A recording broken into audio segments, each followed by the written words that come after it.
वालेकुम वरहमतुल्लाहि वबरकातुहू। उम्मीद करता हूँ आप सभी स्टूडेंट्स ठीक ठाक से होंगे।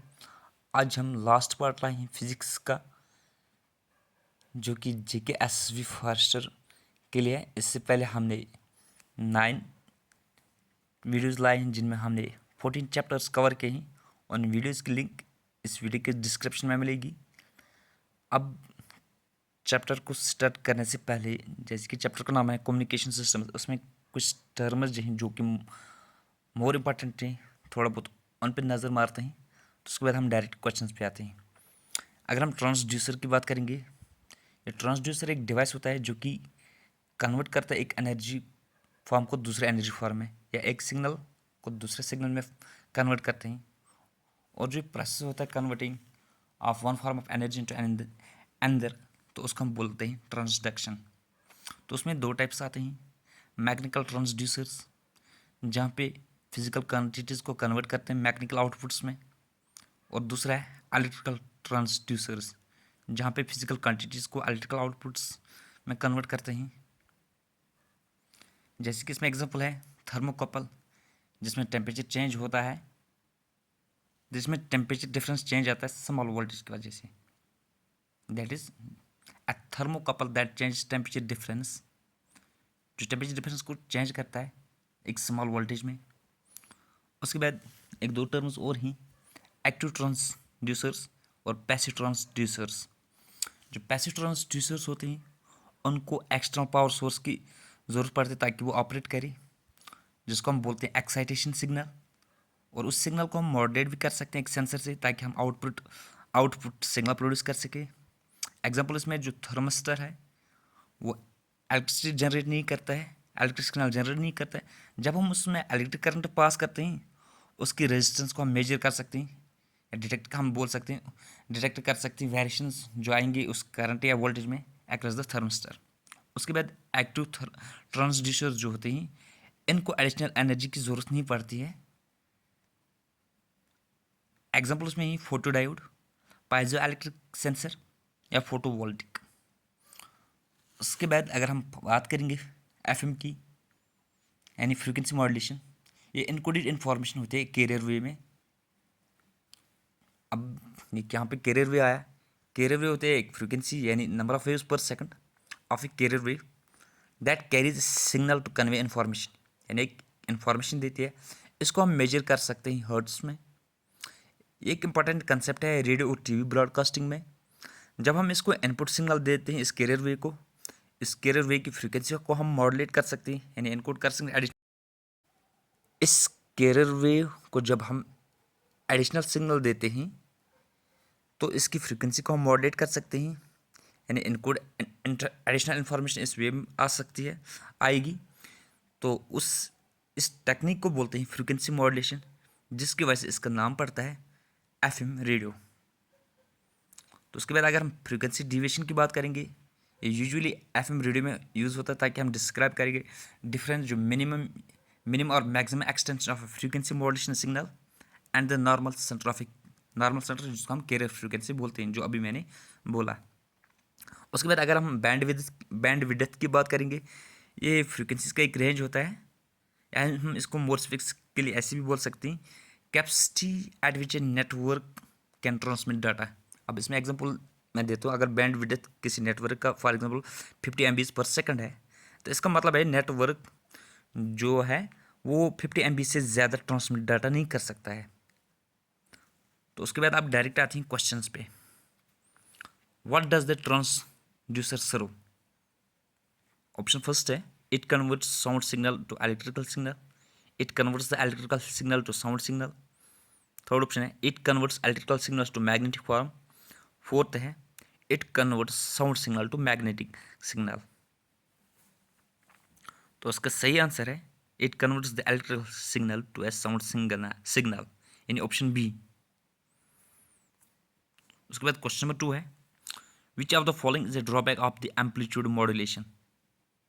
Noise reception, low efficiency, low operating range, all of the above. तो उसका सही आंसर है ऑप्शन डी।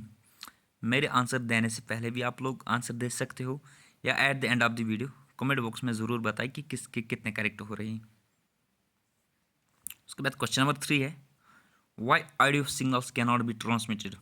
ऑप्शन फर्स्ट है, because it has more noise, the length of the transmitting antenna is very small, the length of the transmitting antenna is very large, the signal can not be amplified for distance communication. तो इसका सही answer है the length of the transmitting antenna is very large, यानी option 3 C. उसके बाद question number 4 है, what happens to the satellite speed when the height of the satellite orbit gets lower. Option first है increases, option B है decreases, option C है remain same, option D है both and B. तो इसका सही answer है increases, option A. Question number 5 है, what happens when the frequency deviation is doubled in FM.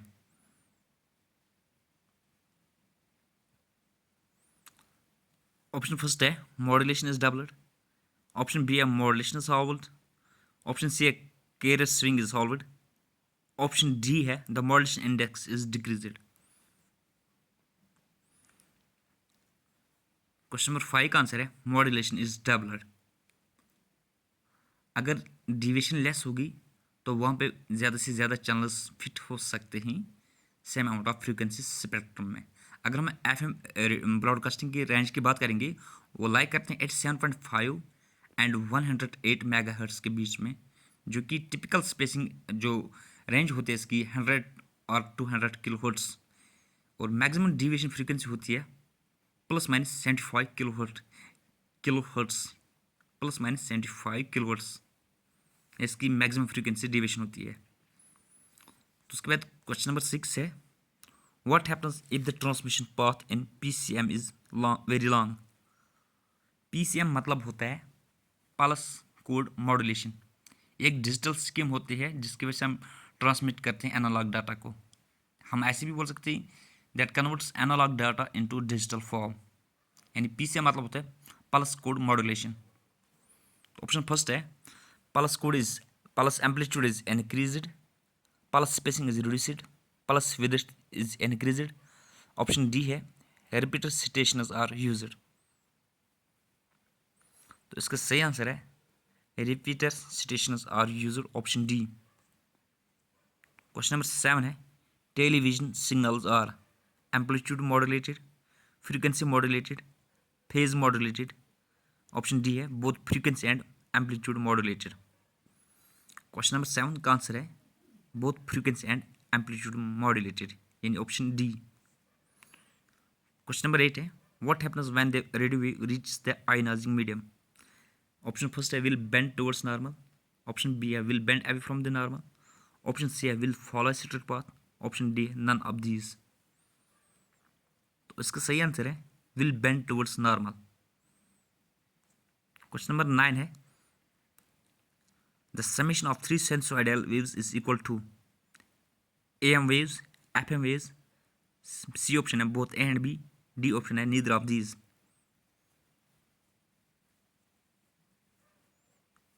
तो इसका सही आंसर है AM waves। लास्ट क्वेश्चन इसका है, the space waves that are seriously affected by the atmospheric conditions are known as VHF, HUF, MF, UHF। पहले मैं इसका सही आंसर बोलता हूँ, उसके बाद फिर ऑप्शंस के बारे में बात करते हैं। इसका सही आंसर है UHF। UHF मतलब होता है अल्ट्रा हाई फ्रीक्वेंसी, जिसकी रेंज होती है 300 मेगाहर्ट्ज से लेके 3 गीगाहर्ट्ज तक। तो उसके बाद VHF होता है वेरी हाई फ्रीक्वेंसी, जिसकी रेंज होती है 30 से लेके 300 मेगाहर्ट्ज तक। MF होता है मीडियम फ्रीक्वेंसी, जिसकी रेंज होती है 300 से लेके 3000 किलोहर्ट्ज तक। तो इसी के साथ हमारा फिजिक्स पोर्शन कंप्लीट होता है। अब इंशाल्लाह अपकमिंग डेज में हम केमिस्ट्री और बायोलॉजी पे भी MCQs लाएंगे। तो ज़्यादा से ज़्यादा इस चैनल को शेयर करो और सब्सक्राइब करो, और at the end of the video अब अपना स्कोर बताएं कि किसके कितने कैरेक्टर हो रहे हैं। बाकी वसलाम।